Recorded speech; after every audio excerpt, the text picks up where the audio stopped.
ಆಕಾಶವಾಣಿ ಚೈತ್ರವನ ಲಕ್ಷ್ಮೀಶನ ಜೈಮಿನಿ ಭಾರತದ ಸಮಗ್ರ ವಾಚನ ವ್ಯಾಖ್ಯಾನ ಕಾರ್ಯಕ್ರಮ. ಪ್ರಸ್ತುತಿ ಡಾಕ್ಟರ್ ಎಎಸ್ ಶಂಕರನಾರಾಯಣ. ಚೈತ್ರವನ ಕಾರ್ಯಕ್ರಮದ ಕೇಳುಗರಿಗೆಲ್ಲ ನಮಸ್ಕಾರಗಳು ಹಾಗೂ ಕಾರ್ಯಕ್ರಮಕ್ಕೆ ಆತ್ಮೀಯವಾದ ಸ್ವಾಗತ. ಪ್ರಿಯ ಕೇಳುಗರೆ, ಇಂದು ಲಕ್ಷ್ಮೀಶನ ಜೈಮಿನಿ ಭಾರತದ 33ನೆಯ ಸಂಧಿಯ ಕೆಲ ಪದ್ಯಗಳ ವಾಚನ ಹಾಗೂ ವ್ಯಾಖ್ಯಾನವನ್ನು ಕೇಳಲಿದ್ದೀರಿ. ವಾಚನ ಮಾಡಲಿದ್ದಾರೆ ಶ್ರೀಮತಿ ಎಚ್.ಸಿ. ಶಶಿಕಲಾ, ವ್ಯಾಖ್ಯಾನ ಮಾಡಲಿದ್ದಾರೆ ಶ್ರೀ ಎಚ್.ಆರ್. ಶ್ರೀಧರ್. ವ್ಯಾಸಮುನಿಗಳು ಹೇಳ್ತಾ ಇದ್ದಾರೆ, 64 ದಂಪತಿಗಳು ಗಂಗಾ ನದಿಯ ನೀರನ್ನು ತರಬೇಕು, ತಲೆಯ ಮೇಲೆ ಹೊತ್ತು ತರಬೇಕು, ಶುಭ್ರವಾಗಿರ್ತಕ್ಕಂತಹ ಚಿನ್ನದ ಕಳಶಗಳಲ್ಲಿ ಅದನ್ನು ತುಂಬ್ಕೊಂಬರಬೇಕು ಅಂಥೇಳಿ ಆ ವೇದವ್ಯಾಸರು ಹೇಳಿದ್ದಾರೆ. ಅದರಿಂದ ಅಭಿಷೇಕವಾಗಬೇಕು ಧರ್ಮರಾಜನಿಗೆ ಅಂಥೇಳಿ ವ್ಯಾಸ ಮುನಿಗಳು ಹೇಳಿದ ತಕ್ಷಣದಲ್ಲಿ ಎಲ್ಲರೂ ಕೂಡ ಹೊರಟಿದ್ದಾರಂತೆ. ದಂಪತಿಗಳು ಉತ್ಸವದಂತೆ ಕಾಣ್ತಾ ಇದೆ. ನೀರನ್ನು ತರೋದಕ್ಕೋಸ್ಕರ ದೇವದೇವನಾಗಿರ್ತಕ್ಕಂತಹ ಆ ಕೃಷ್ಣ ಪರಮಾತ್ಮ ಹೋಗ್ತಾ ಇದ್ದಾನಲ್ಲ, ತನ್ನ ಹೆಂಡತಿ ರುಕ್ಮಿಣಿಯನ್ನು ಕೂಡ್ಕೊಂಡ್ಬಿಟ್ಟು ಅವನು ಹೋಗ್ತಾ ಇದ್ದಾನಲ್ಲ ಅಂಥೇಳಿ ದೇವದುಂದುಭಿ ಮೊಳಗ್ತಾ ಇದೆಯಂತೆ. ಈ ಜಗನ್ನಾಟಕ ಸೂತ್ರಧಾರಿಯಾಗಿರ್ತಕ್ಕಂತಹ ಕೃಷ್ಣನ ನಾಟಕಕ್ಕೆ ತನ್ನದೊಂದು ನಾಟಕ ಇರಲಿ ಅಂಥೇಳಿ ನಾರದರು ಬಂದಿದ್ದಾರೆ ಸತ್ಯಭಾಮೆಯ ಮನೆಗೆ. ದೇವಿ, ಏನು ಮಾಡ್ತಾ ಇದ್ದೀಯ ಮನೆಯಲ್ಲಿ ಕುಳಿತು?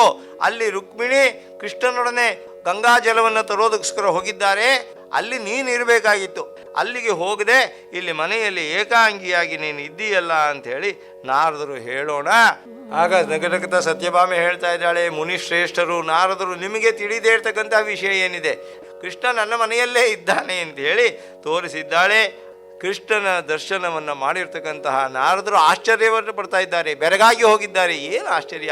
ನಾ ಬಂದ ಬಗೆಯನು ಅರಿದಿಲ್ಲಿ ನೀನಿಯೇ ಸಾಗದೆ, ಬಯಲ್ಗಿ ಮರುಜಲೀಲೆ ನಿನಗೆಂದು ಪೀತಾಂಬರಂಗೆ ಅಭಿನಮಿಸಿ ಬೀಳ್ಕೊಂಡು ನಾರದಂ ಪೊರಮಟ್ಟು ಬಹಿಲದಿಂದ ಜಾಂಬವತಿಯಾಲಯಕ್ಕೆ ನಡೆದಂದು ತಾಯೇ ಕಮಲಾಂಬಗಂ ನೃಪನ ಮುಖ ಕರಸಿಯಲ್ಮೆರಸಿ ಗಂಗಾಂಬುವಂತನಲ್ಲಿ ಸಂಭ್ರಮದೊಳೇಕೆ ಹೋಗದೆ ಮನೆಯೊಳಿಯೇ ಜಾಂಬವತಿ ತಾಯೇ ಎಂದನು. ಆಗ ಆ ಕೃಷ್ಣನನ್ನ ನೋಡಿಬಿಟ್ಟು ಕೃಷ್ಣನಿಗೆ ನಮಸ್ಕಾರವನ್ನು ಮಾಡ್ತಾ ನಾರದರು ಹೇಳ್ತಾ ಇದ್ದಾರೆ, ಅಪ್ಪ, ನಿನ್ನ ಮನುಷ್ಯ ಲೀಲೆ ಏನಿದೆ, ಮಾನುಷ ಲೀಲೆ ಎಂಥದ್ದು ಅಂತ ಹೇಳಿ ಹೊಗಳ್ತಾ ಇದ್ದಾರೆ. ನಾನಿಲ್ಲಿಗೆ ಬರ್ತೇನೆ, ಸತ್ಯಭಾಮಿಗೆ ಈ ವಿಷಯವನ್ನು ತಿಳಿಸ್ತೇನೆ ಅಂತ ಹೇಳಿ ನಿನಗೆ ಗೊತ್ತಾಗ್ಬಿಟ್ಟಿತ್ತು, ಆದ್ದರಿಂದ ನೀನು ಇಲ್ಲಿಗೆ ಬಂದಿದ್ದೀಯಾ ಅಂಥೇಳಿ ಹೇಳ್ತಾ, ನಿನ್ನ ಮನುಜ ಲೀಲೆ, ಈ ನಾಟಕ ಸೂತ್ರಧಾರಿ ನೀನು, ಕಪಟ ನಾಟಕ ಸೂತ್ರಧಾರಿ ನೀನು ಅಂಥೇಳಿ ಹೊಗಳ್ತಾ ಅವನಿಗೆ ನಮಸ್ಕರಿಸಿ, ಓಹ್, ಸತ್ಯಭಾಮೆಯ ಮನೆಯಲ್ಲಿ ಏನೂ ಉಪಯೋಗ ಆಗಲಿಲ್ಲ ನನ್ನ ಕೆಲಸ, ಒಂದು ಪರೀಕ್ಷೆಯನ್ನು ಮಾಡ್ತೇನೆ ಅಂಥೇಳಿ ಜಾಂಬವತಿಯ ಮನೆಗೆ ಬಂದಿದ್ದಾರಂತೆ ನಾರದರು. ಬಂದುಬಿಟ್ಟು ಜಾಂಬವತಿಯ ಹತ್ತಿರ ಅದೇ ರೀತಿಯಾಗಿ ಹೇಳ್ತಾ ಇದ್ದಾರೆ, ಕೃಷ್ಣ ಅಲ್ಲಿ ಗಂಗೆಯನ್ನು ತರೋದಕ್ಕೋಸ್ಕರ ರುಕ್ಮಿಣಿಯ ಜೊತೆಯಲ್ಲಿ ಹೋಗ್ತಾ ಇದ್ದಾನೆ, ಸಂತೋಷವಾಗಿ ಹೋಗ್ತಾ ಇದ್ದಾರೆ, ಉತ್ಸವದಂತೆ ಹೋಗ್ತಾ ಇದ್ದಾರೆ, ನೀನು ಇಲ್ಲಿ ಒಬ್ಬಳೇ ಈ ಮನೆಯಲ್ಲಿ ಕುಳಿತಿದ್ದೀಯಲ್ಲ ಅಂಥೇಳಿ ಆಗ ಹೇಳ್ತಾ ಇದ್ದಾರೆ. ನಾರದರು ಜಾಂಬವತಿಗೆ ಹೇಳ್ತಾ ಇದ್ದಾರೆ, ಎಂದೊಡೆ ಮುನೀಂದ್ರ, ನಾವೆಲ್ಲರೂ ನಿಮಿಷಂ ಅರವಿಂದದಳ ನೇತ್ರನ್ ಅಗಲ್ದು ಜೀವಿಸಲರಿಯೆವು, ಅರವಿಂದ ನೇತ್ರನನ್ ಅಗಲ್ದು ಜೀವಿಸಲರಿಯೆವು, ಎಂದೆಮ್ಮ ಮನೆಯೊಳಿದ್ದವನು ಆದನೊಳ್ಳಿದನ್ ಒಳಗೆ ಮತ್ಸರಮಿದೆ ತಂದೆ ನಿನ್ನಾಡಮಂ ಬಲ್ಲೆನು ಎನೆ ಜಾಂಬವತಿಯಂ ದೇವ ಋಷಿ ಬರಸಿ ಬೀಳ್ಕೊಂಡು ರಾಣಿಯರ ಮಂದಿರದೊಳೆಲ್ಲಿಯೂ ಕೃಷ್ಣನಿಯನೆಂದರಿದು ಮಖಶಾಲೆಗೈ ತಂದನು. ಆಗ ಜಾಂಬುವತಿ ಹೇಳ್ತಾ ಇದ್ದಾಳೆ, ಮುನೀಂದ್ರ, ನಾರದರೆ, ಮಹರ್ಷಿಗಳೇ, ನಾವು ಒಂದು ನಿಮಿಷವೂ ಕೂಡ ಬಿಟ್ಟಿರೋದಿಲ್ಲ. ಕೃಷ್ಣನನ್ನು ಬಿಟ್ಟು ಇರೋದಕ್ಕೆ ನಮಗೆ ಸಾಧ್ಯವೇ ಇಲ್ಲ. ನಾನು ಕೃಷ್ಣನನ್ನು ಬಿಟ್ಟು ಇರೋದಿಲ್ಲ, ಕೃಷ್ಣನೂ ಕೂಡ ನನ್ನನ್ನು ಬಿಟ್ಟು ಇರೋದಿಲ್ಲ. ಕೃಷ್ಣ ನನ್ನ ಅರಮನೆಯಲ್ಲೇ ಇದ್ದಾನೆ, ಯಾವತ್ತೂ ಕೂಡ ನಾವು ಅಗಲಿ ಇರೋದಕ್ಕೆ ಸಾಧ್ಯವಿಲ್ಲ ಅಂಥೇಳಿ. ಅವನು ಬಹಳ ಒಳ್ಳೆಯವನು, ಕೃಷ್ಣ ಸಾಮಾನ್ಯನಲ್ಲ, ಬಹಳ ಒಳ್ಳೆಯವನು, ನನ್ನ ಮನೆಯಲ್ಲೇ ಇದ್ದಾನೆ ಅಂತ ಹೇಳಿದಾಗ ಮತ್ತೆ ಹೇಳ್ತಾ ಇದ್ದಾಳೆ ಜಾಂಬುವತಿ, ಆ ರುಕ್ಮಿಣಿಯ ಮೇಲೆ ನಾನು ಯಾತಕ್ಕೋಸ್ಕರ ಮತ್ಸರವನ್ನು ಪಡಲಿ? ಆ ಕೃಷ್ಣ ಯಾವಾಗಲೂ ನನ್ನ ಬಳಿಯೇ, ನನ್ನ ಮನೆಯಲ್ಲೇ ಇರಬೇಕಾದ್ರೆ ಆ ರುಕ್ಮಿಣಿಯ ಬಗ್ಗೆ ನಾನು ಮತ್ಸರವನ್ನು ಏಕೆ ಪಡಲಿ ಎಂದಾಗ ಆಗ ಗೊತ್ತಾಗ್ಬಿಡ್ತು ಆ ನಾರದರಿಗೆ ಕೃಷ್ಣನ ಸಾಮರ್ಥ್ಯ ಏನು ಅಂಥೇಳಿ. ಅವಳು ನಮಸ್ಕಾರವನ್ನು ಮಾಡಿದ್ದಾಳೆ. ಆ ಜಾಂಬುವತಿ ಅವಳನ್ನು ಹರಸಿಬಿಟ್ಟು ಅಲ್ಲಿಂದ ಹೊರಟಿದ್ದಾರೆ. ಎಲ್ಲ ರಾಣಿಯರ ಮನೆಯಲ್ಲೂ ಕೂಡ, ಎಲ್ಲ ರಾಣಿಯರ ಮನಸ್ಸಿನಲ್ಲೂ ಕೂಡ ಯಾರು ಭಕ್ತಿಯಿಂದ ಅವನನ್ನು ಒಲಿಸ್ಕೊಳ್ತಾರೆ ಅಂಥವರ ಮನೆಯಲ್ಲಿ ಆ ಕೃಷ್ಣ ಇರ್ತಾನೆ ಅನ್ನೋದು ನಾರದರಿಗೆ ಈಗ ಸ್ಪಷ್ಟವಾಯಿತು. ಕೃಷ್ಣ ಇದ್ದೇ ಇರ್ತಾನೆ ಎಲ್ಲರ ಮನೆಯಲ್ಲೂ, ರಾಣಿಯರ ಮನೆಯಲ್ಲಿ ಅಂತ ಹೇಳಿ ತೀರ್ಮಾನವನ್ನು ಮಾಡಿ ಯಜ್ಞಶಾಲೆಗೆ ಬಂದಿದ್ದಾರೆ ನಾರದರು. ಅಲ್ಲಿಂದ ನಾರದಂ ಮತ್ತೆ ಬಂದು ಇಲ್ಲಿ ಭೂವಲ್ಲಭನ ಮುಂದೆ ರುಕ್ಮಿಣಿ ಸಹಿತ ಕಟ್ಟಿದ್ದ ಪಲ್ಲವದ ಪೊಂಗಳ ಸಮಂ ತಾಳು ಋತ್ವಿಜರ ಮುನಿಗಣದ ನೃಪನಿಕರದ ಎಲ್ಲ ಜನಗಳ ಪೊಗಳ್ಕೆಯಂ ಕೈಗೊಂಬ ಸಲ್ಲಾಪದಿಂದೆಸೆಯುತ್ತಿರೆ ಕಂಡು ಬೆರಗಾಗಿ ನಿಲ್ಲದೆ ನಿಗಮ ಸೂಕ್ತದಿಂ ನುತಿಸಿದಂ ದೇವಪುರದ ಲಕ್ಷ್ಮೀಪತಿಯನು ನುತಿಸಿದಂ. ನಾರದರು ಜಾಂಬವತಿಯ ಅರಮನೆಯಿಂದ ಯಾಗ ಮಂಟಪಕ್ಕೆ ಬಂದಿದ್ದಾರೆ. ಬಂದು ನೋಡ್ತಾ ಇದ್ದಾರೆ, ಕೃಷ್ಣ ಅಲ್ಲೇ ಇದ್ದಾನೆ. ಧರ್ಮರಾಜನ ಮುಂದೆ ರುಕ್ಮಿಣಿ ಸಹಿತನಾಗಿ ಸುಂದರವಾಗಿರ್ತಕ್ಕಂತಹ ಆ ಸುಂದರ ಬಂಗಾರದ ಕಲಶಗಳನ್ನು ಹಿಡಿದು ನಿಂತಿದ್ದಾರಂತೆ. ಅವರನ್ನು ನೋಡಿಬಿಟ್ಟು ಆಶ್ಚರ್ಯವಾಗ್ಬಿಡ್ತು. ಋತ್ವಿಜರು, ಋಷಿಗಳು ಎಲ್ಲರೂ ಕೂಡ ಆ ಸಭೆಯಲ್ಲಿ ಕೃಷ್ಣನನ್ನು ಹೊಗಳ್ತಾ ಇದ್ದಾರಂತೆ. ಎಲ್ಲ ಮುನಿಗಳಿಂದ ಹೊಗಳಿಸಿಕೊಳ್ತಾ ಇರ್ತಕ್ಕಂತಹ ಕೃಷ್ಣನನ್ನು ಕಂಡು ಬೆರಗಾಗಿ ಹೋಗಿದ್ದಾನೆ ನಾರದರು. ಏನು ಲೀಲೆ ಇವನದು ಅಂಥೇಳಿ ದೇವನೂರು ಲಕ್ಷ್ಮೀಕಾಂತ ಸ್ವಾಮಿ ಅವನು ಸಾಮಾನ್ಯನಲ್ಲ ಅಂಥೇಳಿ ವೇದದ ಸೂಕ್ತಗಳನ್ನು, ಆ ಒಳ್ಳೆಯ ಸ್ತುತಿಗಳನ್ನು ಮಾಡ್ತಾ ನಮಸ್ಕಾರವನ್ನು ಮಾಡಿದರು ನಾರದರು ಅನ್ನುವಲ್ಲಿಗೆ ಈ ಸಂಧಿಯ ಕಥಾಭಾಗ ಮುಕ್ತಾಯವಾಗ್ತಾ ಇದೆ. ಇದುವರೆಗೆ ಲಕ್ಷ್ಮೀಶನ ಜೈಮಿನಿ ಭಾರತದ 33ನೆಯ ಸಂಧಿಯ ಪದ್ಯಗಳ ವಾಚನ ಹಾಗೂ ವ್ಯಾಖ್ಯಾನವನ್ನು ಕೇಳಿದಿರಿ. ಇನ್ನು ಮುಂದೆ 34ನೆಯ ಸಂಧಿಯ ಕೆಲ ಪದ್ಯಗಳ ವಾಚನ ಹಾಗೂ ವ್ಯಾಖ್ಯಾನವನ್ನು ಕೇಳಲಿದ್ದೀರಿ. ವಾಚನ ಮಾಡಲಿದ್ದಾರೆ ಶ್ರೀಮತಿ HC ಶಶಿಕಲಾ, ವ್ಯಾಖ್ಯಾನ ಮಾಡಲಿದ್ದಾರೆ ಶ್ರೀ HR ಶ್ರೀಧರ್.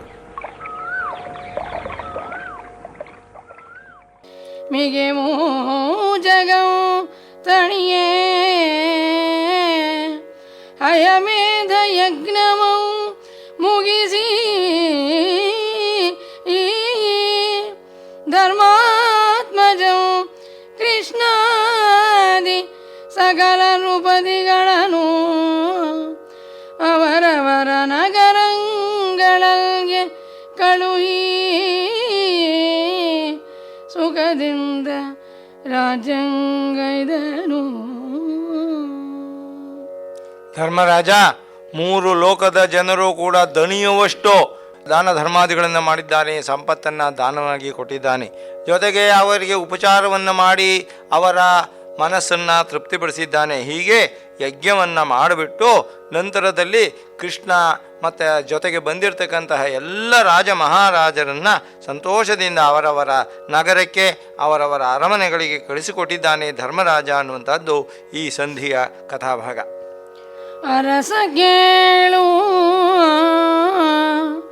64 ದಂಪತಿಗಳ ಅಧ್ವರದ ಋತ್ವಿಕ್ಕುಗಳ್ವೆರಸಿ ವೇದವ್ಯಾಸ ಪರಮ ಋಷಿ ಗಂಗೆಯೊಳ್ ಜಲದೇವತೆಯ ನಚ್ಚಿಸಿದ ಮಂತ್ರಿದೋದಕವನು ವರಪುಷ್ಪ ಪಲ್ಲವದ ಪೊಂಗಳ ಸಮಂ ತುಂಬಿ ಕರದೊಳು ಅನುಸೂಯಗಿಯಲ್ಕೆ ಅವಳರು ಶಿರಗೆ ಪುರಸಿದೊಡೆ ಆಕೆ ರುಕ್ಮಿಣಿಯ ಸಿರಿಮುಡಿಯೊಳಿರಿಸಿ ನಗುತ್ತಿಂತೆಂದಳು. 64 ದಂಪತಿಗಳು ಎಲ್ಲರೂ ಕೂಡ ಋತ್ವಿಜರೊಡನೆ ಬಂದಿದ್ದಾರೆ. ವೇದವ್ಯಾಸರು ಬಂದಿದ್ದಾರೆ. ಎಲ್ಲರೂ ಕೂಡ ಗಂಗಾ ನದಿಯನ್ನು ಪೂಜೆ ಮಾಡ್ತಾ ಇದ್ದಾರೆ. ಅರ್ಚಿಸಿಬಿಟ್ಟು ಮಂತ್ರಪೂತವಾಗಿರ್ತಕ್ಕಂತಹ ನೀರನ್ನು ಒಳ್ಳೆಯ ಚಿಗುರುಗಳಿಂದ ಹೂವುಗಳಿಂದ ಅಲಂಕೃತವಾಗಿರ್ತಕ್ಕಂತಹ ಬಂಗಾರದ ಕಲಶದಲ್ಲಿ ತುಂಬಿ ಆ ಕಲಶವನ್ನು ಅನಸೂಯಾದೇವಿಗೆ ಕೊಡ್ತಾ ಇದ್ದಾರಂತೆ ವೇದವ್ಯಾಸರು. ಆಗ ತತ್ಕ್ಷಣದಲ್ಲಿ ಅನಸೂಯಾದೇವಿ ಅದನ್ನು ಅರುಂಧತಿಯ ತಲೆಯ ಮೇಲೆ ಇಟ್ಲು. ಅರುಂಧತಿ ಅದನ್ನು ತೆಗೆದುಬಿಟ್ಟು ರುಕ್ಮಿಣಿಯ ಆ ತಲೆಯ ಮೇಲೆ ಇಡ್ತಾ ನಗುನಗುತ್ತಾ ಹೇಳ್ತಾ ಇದ್ದಾರೆ. ದೇವಿ ಸಿಡಿಮುಡಿಗಳಲ್ ಪೊರೆಯುವುದು ನಿನಗೆ, ನೀರ್ತಿರ್ವಿದ್ದ ಪೊಂಗಳ ಸಮಿದು ತಿಣ್ಣಮಾಗದೆಂದು ಆ ವಸಿಷ್ಠನ ರಮಣಿ ರುಕ್ಮಿಣಿಗೆ ವಿನಯದೆಂ ನುಡಿದೊಡೆ. ಸುಭದ್ರೆ ಕೇಳ್ದು ಗೋವರ್ಧವನಾಂತ ವಿಶ್ವಕುಕ್ಷಿಯನು ಎದೆಯೊಳಾವಗಂ ಧರಿಸಿಕೊಂಡಿದ್ದ ಮಾನಿನಿಗೆ ಬಿಣ್ಪಾವುದು ಪತಿವ್ರತ ಧರ್ಮಂ ಇದಗಳು ಕಲೇತಗೆ ತಾಯೇ ನೀನೆಂದಳು. ಆ ಮಂತ್ರಭೂತವಾಗಿರ್ತಕ್ಕಂತಹ ಆ ಕಲಶವನ್ನು ಅರುಂಧತಿ ರುಕ್ಮಿಣಿಯ ತಲೆಯ ಮೇಲೆ ಇಡ್ತಾ ರುಕ್ಮಿಣಿಗೆ ಹೇಳ್ತಾ ಇದ್ದಾಳೆ, ಅಮ್ಮ, ಆ ಹೂವಿನ ಭಾರವನ್ನೇ ನಿನ್ನ ತಲೆಯಲ್ಲಿ ಹೊತ್ಕೊಳ್ಳೋದಕ್ಕೆ ಸಾಧ್ಯವಿಲ್ಲ, ಅಷ್ಟು ಕೋಮಲಿಯಾಗಿದ್ದೀಯಾ. ಇನ್ನು ಈ ಕಲಶವನ್ನು ಹೊತ್ಕೊಂಡ್ರೆ ನಿನಗೆ ಎಷ್ಟು ಭಾರವಾಗುತ್ತೋ ಅಂಥೇಳಿ ತಮಾಷೆಯಾಗಿ ಹೇಳ್ತಾ ಇದ್ದಾಗ ಅಲ್ಲಿ ಇರ್ತಕ್ಕಂತಹ ಸುಭದ್ರೆ ಹೇಳ್ತಾ ಇದ್ದಾಳಂತೆ, ಅಯ್ಯೋ ಏನು ಗೋವರ್ಧನ ಪರ್ವತವನ್ನೇ ಎತ್ತಿರ್ತಕ್ಕಂತಹ ಹೊಟ್ಟೆಯಲ್ಲಿ ವಿಶ್ವವನ್ನು ಧರಿಸಿರ್ತಕ್ಕಂತಹ ಕೃಷ್ಣ ಯಾವಾಗಲೂ ಇವಳ ಹೃದಯದಲ್ಲಿ ಎದೆಯಲ್ಲಿ ತುಂಬಿರ್ತಾನೆ. ಇನ್ನು ಅಂತಹ ಕೃಷ್ಣನನ್ನೇ ಎತ್ಕೊಂಡಿರ್ತಕ್ಕಂತಹ ಈ ಪತಿವ್ರತ ಸ್ತ್ರೀಗೆ ಈ ಕಲಶ ಏನು ಭಾರ, ಏನು ಮಹಾಭಾರ ಅಂಥೇಳಿ ತಮಾಷೆಯಾಗಿ ನಗುನಗುತ ಮಾತನಾಡ್ತಾ ಇರಬೇಕಾದ್ರೆ ಆಗ ಅವಳು ಹೇಳ್ತಾ ಇದ್ದಾಳೆ ರುಕ್ಮಿಣಿ. ನಸುನಗುತ್ತರುಂಧತಿಗೆ ಬಳಿಕ ರುಕ್ಮಿಣಿ ನುಡಿದಳು, ಉಸಿರಲಂಜುವೆನಿ ಸುಭದ್ರೆಯ ವಿಶೇಷ ಗುಣದ ಸಗಮಂ ನಮ್ಮಂತೆ ಬಿಡದೆ ರಮಣನ ನೆದೆಯೊಳಾವಗಂ ಧರಿಸಿದೊಳೊಮ್ಮೆ ಒಸೆದೊಡೆ ವಿಚಾರಿಸುವಳ್ ಅಲ್ಲದೊಡೆ ವಲ್ಲಭನ ಗಸಣಿಯಂ ಪಾರಳ್ ಪತಿವ್ರತ ಧರ್ಮದೊಳ್ ಹೊಸತೆಂದು ಸರಸಮಂ ಮಾಡುತ್ತಾ ಐದೆಯರೊಡನೆ ಪೊಂಗಳ ಸಮಂ ತಾಳ್ದಳು. ಯಾವಾಗ ರುಕ್ಮಿಣಿಯನ್ನು ಸುಭದ್ರೆ ತಮಾಷೆ ಮಾಡಿದ್ಲೋ ಆಗ ರುಕ್ಮಿಣಿಯು ಕೂಡ ತಮಾಷೆಯಾಗಿ ಮಾತನಾಡ್ತಾ ಇದ್ದಾಳೆ. ಸುಭದ್ರೆಯಲ್ಲಿ ಒಂದು ವಿಶೇಷ ಗುಣ ಇದೆ. ಅವಳು ತನ್ನ ಪತಿಯನ್ನು ಯಾವಾಗಲೂ ಕೂಡ ಹೃದಯದಲ್ಲಿ ಇಟ್ಕೊಂಡು ಇರೋದಿಲ್ಲ, ಯಾವಾಗಲೂ ಪಕ್ಕದಲ್ಲೇ ಇರಬೇಕು ಅನ್ನುವಂತಹ ಅಪೇಕ್ಷೆ ಅವಳದ್ದು. ಪ್ರೀತಿ ಬಂದಾಗ ಅರ್ಜುನನ ಬಗ್ಗೆ ವಿಚಾರವನ್ನು ಮಾಡ್ತಾಳೆ, ಉಳಿದಂತೆ ಅವನ ತಂಟೆಗೆ ಹೋಗೋದಿಲ್ಲ. ಇದು ಪತಿವ್ರತ ಸ್ತ್ರೀಯ ಧರ್ಮದಲ್ಲಿ ಒಂದು ಹೊಸ ಗುಣ ಅಂಥೇಳಿ ತಮಾಷೆಯಾಗಿ ತಮ್ಮಲ್ಲೇ ಮಾತನಾಡ್ತಾ ನಗುತ್ತಾ ಅವಳು ಆ ಹೊನ್ನಿನ ಕಲಶವನ್ನು ತಲೆಯ ಮೇಲೆ ಹೊತ್ಕೊಳ್ತಾ ಇದ್ದಾಳೆ ರುಕ್ಮಿಣಿ.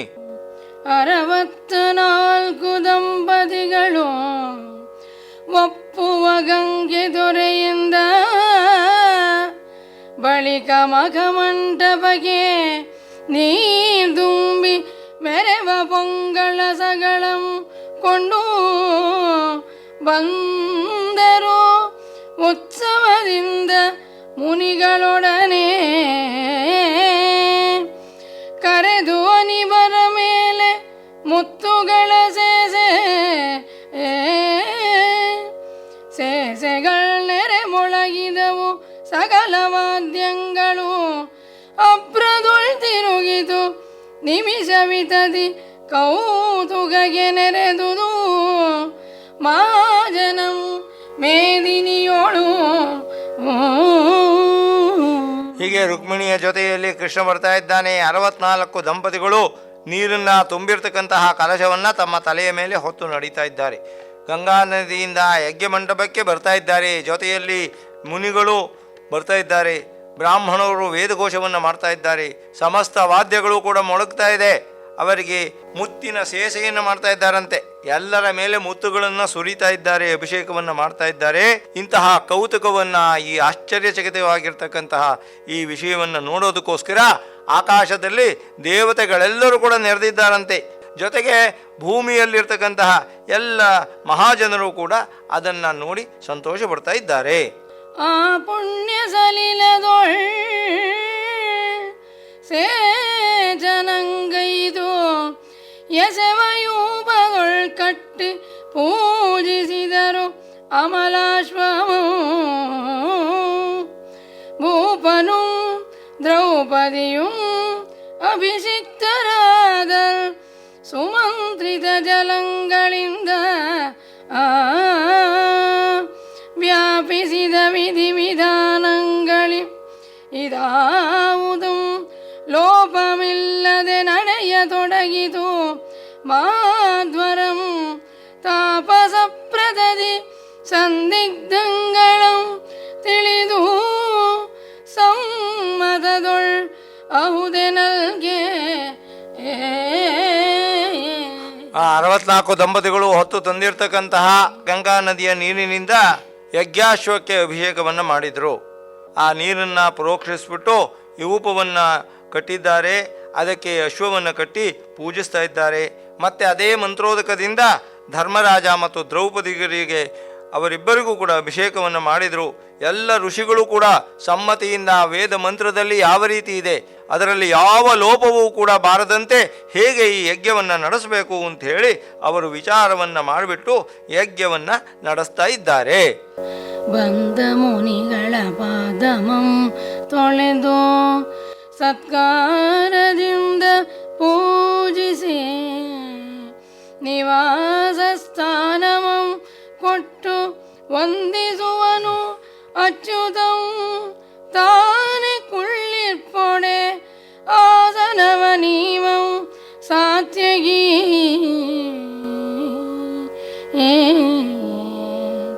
ಚಂದನ ಸುಕರ್ಪೂರ ಕುಸುಮತಾಂಬೂಲಗಳಿಂದ ಅಲಂಕರಿಸುವಂ ಪ್ರದ್ಯುಮ್ನನು. ಅವರವರ ಮಂದಿರಗೆ ಬೇಕಾದ ವಸ್ತುಗಳನ್ನು ಒದಗಿಸುವನು ಅಡಿಗಡಿಗೆ ಸಹದೇವನು.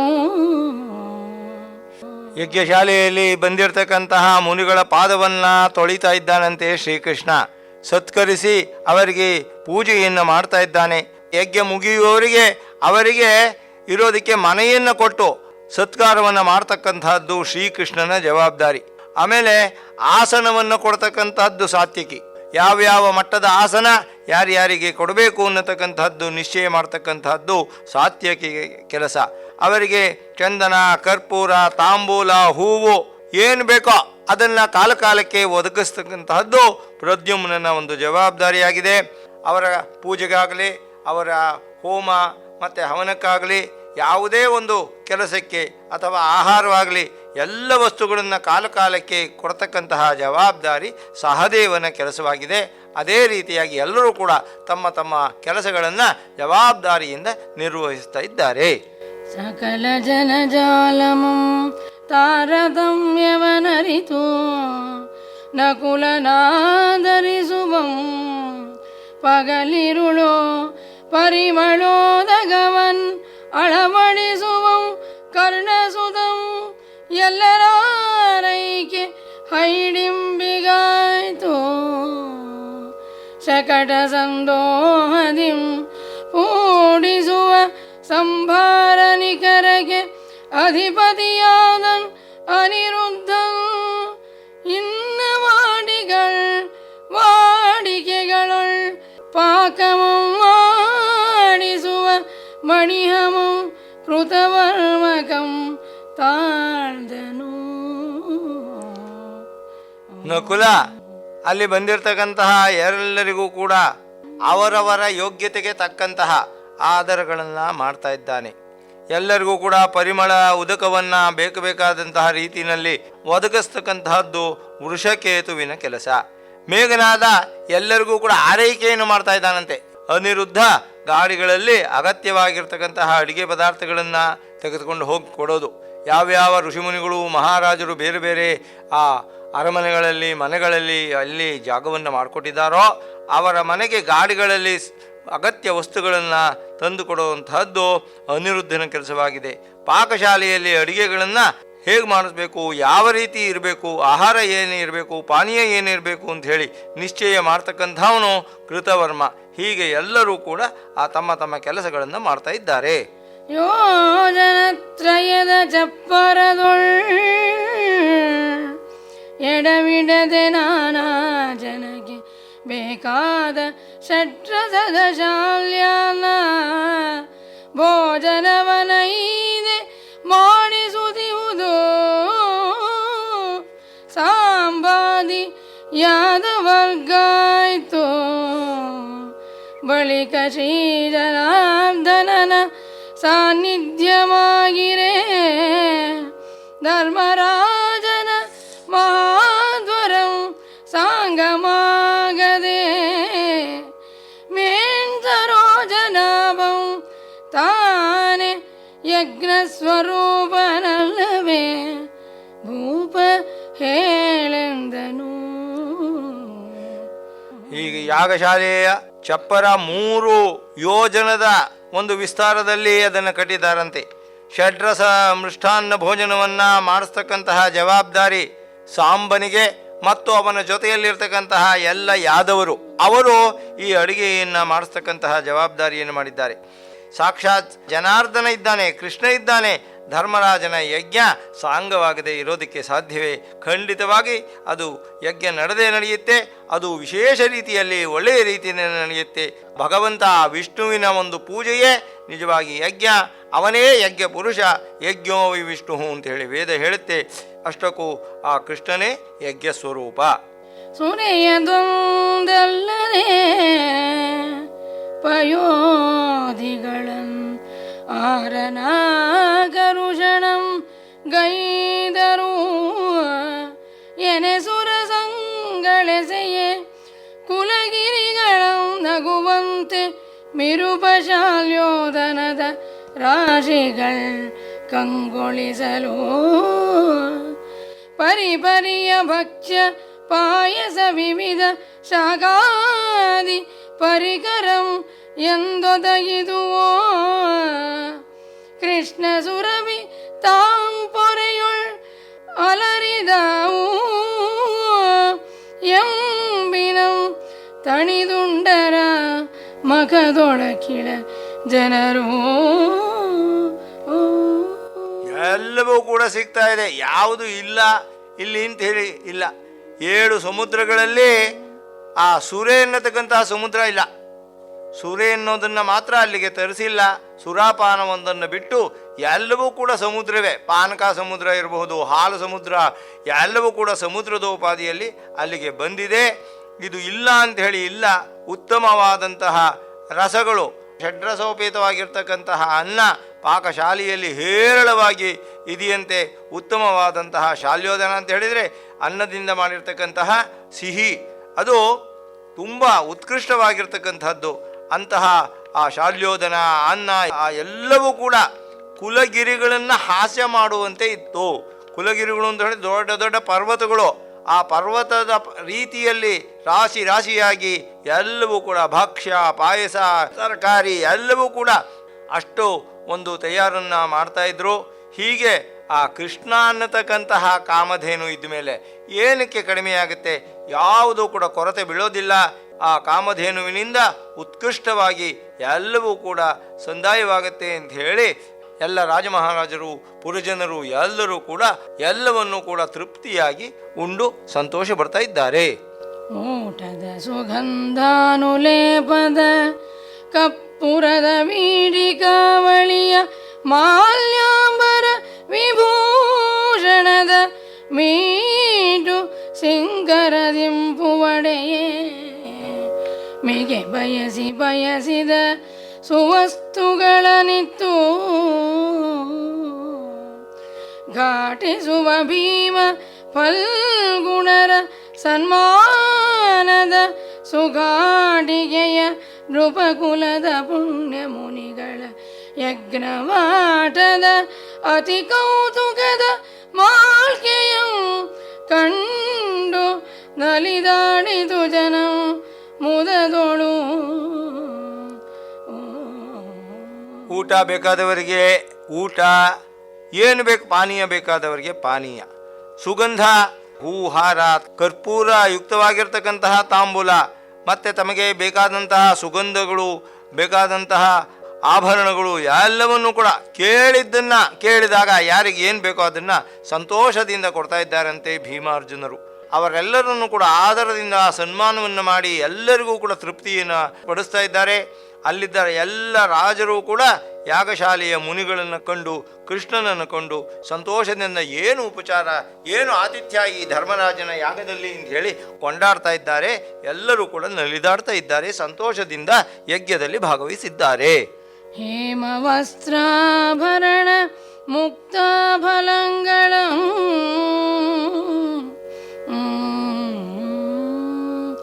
ಸಾಮಜತುರಂಗ ರಥರತ್ನಜಾಲಂಗಳಂ ಗೋಮಹಿಷಿದಾಸದಾಸಿ ನಿಕರಮಂ ಮೃಗಾಜಿನ ಕಂಬಳಾದಿಗಳನ್ನು ಚಾಮರ ವ್ಯಜನಾಥ ಪತ್ರ ಯಾನಂಗಳಂ ಭೂಮಿಗಳ ನಗರು ಚಂದನ ಮುಖ್ಯ ವಸ್ತುವಂ ಭೀಮ ಫಲ್ಗುಣರ್ ಅಖಿಲ ಯಾಚಕಾವಳಿ ತಣಿಯೇ ಕೊಡುತ್ತಿದ್ದರು ಆದರದೊಳು.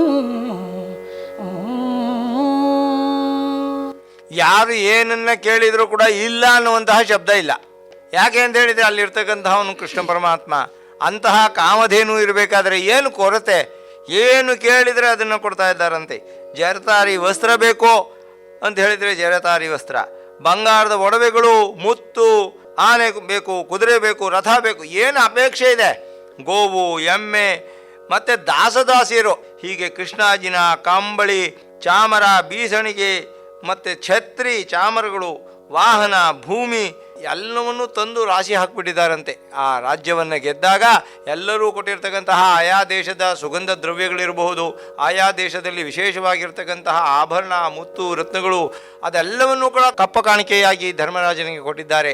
ಇಲ್ಲಿ ಯಾಗ ಮಂಟಪದಲ್ಲಿ ಯಾವುದೂ ಕೂಡ ಇಲ್ಲ ಅನ್ನುವಂತಹ ಪದವೇ ಇಲ್ಲ. ಎಲ್ಲರಿಗೂ ಏನು ಬೇಕೋ ಅದನ್ನು ತೃಪ್ತಿ ಪಡುವಂತೆ, ಸಂತೋಷ ಪಡುವಂತೆ ಕೊಡ್ತಾ ಇದ್ದಾರಂತೆ ಭೀಮಾರ್ಜುನರು. ಇದುವರೆಗೆ ಲಕ್ಷ್ಮೀಶನ ಜೈಮಿನಿ ಭಾರತದ 34ನೆಯ ಸಂಧಿಯ ಕೆಲ ಪದ್ಯಗಳ ವಾಚನ ಹಾಗೂ ವ್ಯಾಖ್ಯಾನವನ್ನು ಕೇಳಿದಿರಿ. ವಾಚನ ಮಾಡಿದವರು ಶ್ರೀಮತಿ ಎಚ್ ಸಿ ಶಶಿಕಲಾ, ವ್ಯಾಖ್ಯಾನ ಮಾಡಿದವರು ಶ್ರೀ ಎಚ್ ಆರ್ ಶ್ರೀಧರ್. ಚೈತ್ರವನ ಕೇಳಿದ್ರಿ. ಕಾರ್ಯಕ್ರಮದ ಪ್ರಸ್ತುತಿ ಡಾಕ್ಟರ್ ಎಎಸ್ ಶಂಕರನಾರಾಯಣ. ನಿರ್ಮಾಣ ನೆರವು ಸಂಜೀವ ಆರ್ ನಾಮಣ್ಣವರ್. ಇದು ಇಂದಿನ ಚೈತ್ರವನ. ಈ ಕಾರ್ಯಕ್ರಮ ಆಕಾಶವಾಣಿ ಭದ್ರಾವತಿ ಕೇಂದ್ರದ ಕೊಡುಗೆ.